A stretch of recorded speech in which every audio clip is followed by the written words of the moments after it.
Praise the lord. మీ అందరికీ దేవుని నామమున వందనాలు. బాగున్నారా? ఉదయకాల సమయంలో దేవుడు స్పష్టంగా మనతో మాట్లాడుతున్న మాట, దేవుని యొక్క వాగ్దానాన్ని మనం ధ్యానం చేద్దాం. చూడండి, ఆదికాండం 28వ అధ్యాయం 15వ వచనంలో మనం చూడగలిగితే ఈ రీతిగా రాయబడతా ఉంది, నేను మీతో చెప్పినది నెరవేరు వరకు నిన్ను విడువనని చెప్పాను.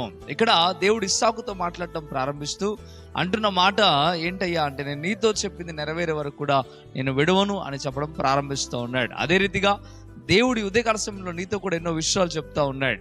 నీకు దేవుడు ఏదైతే వాగ్దానం చేశాడో, దేవుడి పట్ల ఏదైతే నెరవేరుస్తాను మాట ఇచ్చాడో, అది తప్పక నెరవేరేంత వరకు కూడా నిన్ను విడిచిపెట్టడు అని దేవుడు చెప్పడం ప్రారంభిస్తూ ఉన్నాడు. కానీ కొంతమంది జీవితంలో ఇలాగ నెరవేర్పు జరగట్లేదు. ఎందుకయ్యా అంటే, దేవుడు విడిచిపెట్టడు కానీ వీరే దేవుని విడిచిపెట్టడం ప్రారంభిస్తూ ఉన్నాడు. దేవుడు మాటిచ్చి తప్పడు. ఆయన మాటిచ్చి తప్పడానికి నరుడు కాడు అని బైబిల్ వాక్యం చెప్తా ఉంది.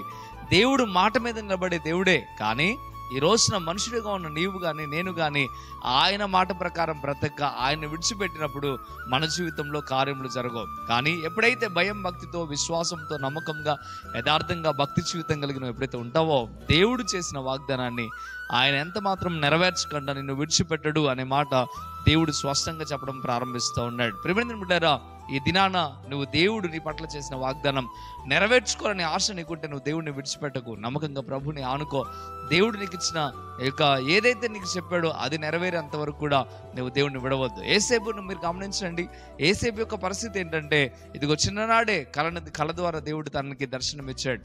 అయితే ఒక మాట మీరు ఆలోచించండి, అర్థం చేసుకోండి. అది నెరవేరే అంతవరకు కూడా కష్టం కలిగిన, బాధ కలిగిన, ఇబ్బందులు కలిగిన, అయిన వారే నెట్టేసిన, ఎలాంటి పరిస్థితి అయినా కానీ, సరసాలైన అవమానాలైనా అన్ని భరించుకుంటా దేవుని యందు నిలబడ్డాడు.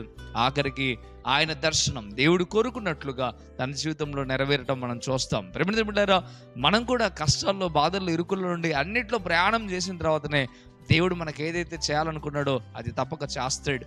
ఆ విషయాన్ని మనం మర్చిపోకుండా నమ్మకంగా ఆ రీతిగా ఉందాం. దేవుడు ఈ వాగ్దానాన్ని మన జీవితంలో నెరవేర్పు కలుగు చేయను గాక. ఆమేన్, ఆమేన్.